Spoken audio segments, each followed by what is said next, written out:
In the days after the deadly Bondi Beach massacre in Australia this past week, focus has expanded to the lack of foresight that preceded it. Why couldn't we have foreseen this, right? As well as the disconsolate explanations for it afterwards. How two men could move through normal travel channels, spend weeks in a high-risk region, and return home without tripping a single alarm before slaughtering people at a Jewish Hanukkah gathering in Sydney, Australia. Philippine immigration records show the shooter, Sajid Akram, and his son, Navid, entered the Philippines on November 1st, listed Davao City on the island of Mindanao as their destination, and departed on November 28th.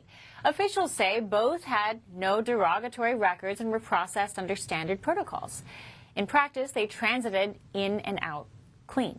Mindanao is not a random vacation stop. It is the same broader southern region where Islamic State-linked groups helped drive the 2017 Marawi crisis, a months-long urban fight that became a warning about how jihadist networks can root in local insurgent terrain and scale very quickly when security gaps open. And that seems to be what happened here. Now, today, Qatar's foreign ministry released a statement expressing solidarity after Bondi Beach. The language was generic, and it did not note that the victims were Jewish or that the attack took place during Hanukkah. Instead, it was a very generic message of condemnation against violence. That stood in contrast to the Clarity Coalition, a global coalition founded by Muslims, ex-Muslims, academics, and it directly called Bondi Beach attack an anti-Semitic act of Islamic terrorism, which it was. That debate over naming motive is not abstract. In the U.S., investigators have also been reviewing whether the Brown University shooting showed signs of anti-Semitic targeting. We are learning now that one of the groups that was targeted was a Judaic studies group. So, no mention of the anti-Semitic tones that are running and coursing through some of these attacks. But our next guest is founder of the Clarity Coalition, a former U.S. Navy lieutenant commander, as well as a national security and Middle East expert. Dr. Zuhdi Jasser has not escaped your notice, Doctor. Very odd that these are closely situated attacks. They seem to be targeting Jewish people, the Jewish faith, and yet there's just an absolute allergic reaction to saying that's what it is. Yeah, thank you so much for covering this. We have so much education to do. We are in the West, we're at war. And people need to wake up to the fact that that war is an ideological one. Just like in the Cold War in the 20th century, we were fighting not just the Soviets, but communism, Marxism. And they were using whatever surrogates they could to influence the threat against America. And ultimately, we defeated them without firing a bullet directly against the Russians. And I think similarly in this century, even more so, Islamism, political Islam or Sharia supremacism, wielded by countries like even the NATO members of Turkey, countries like Qatar, the Islamic Republic of Pakistan, the Islamic Republic of Iran. These are all massive nations that are driven by a sense that military conflict to them is about jihad. So when we talk about Muslims within our faith, yes, me and the other members of the Clarity Coalition and others come together and say we would only die for our countries that we live in, our America, Canada, Britain, whatever members our coalition are part of. I would never want to die for Islam or a religious movement because we've reformed past that. But America was founded on fighting theocracy. And until we start to vet people coming to this country for theocracy and vetting against the theocrats that want to destroy us, we're going to continue to see sonic booms like we did now with Sydney, with Brown. Well, Brown hasn't been determined yet, but it's clearly anti-Semitic. And other threats that we see day to day from the National Guards that were killed and others. We are at war, and there's an ideology that's plain as day that we could vet for, and we haven't. This has been a concern for many decades, the spread of the post-caliphate, ISIS model. But we are now in an age where online radicalization is far more I guess I hate to use the word effective, but it is. Online radicalization is far more prevalent. It's more intense. It's more accessible to everybody. Why is radicalization, especially this form of Islamism, why is it taking such a grip hold?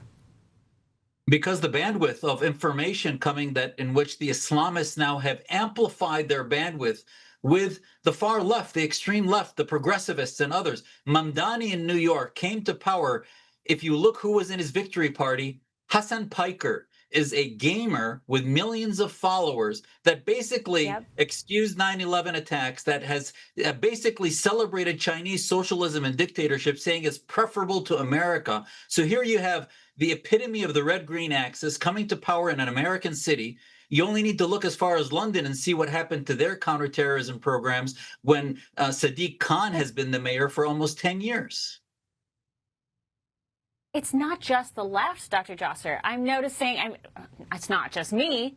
A lot of us have noticed how the Red-Green Alliance has been co-opted or adopted by certain factions on the right as well. And it is executed because they're attacking Israel, they're attacking Judaism, they're attacking the Jewish people.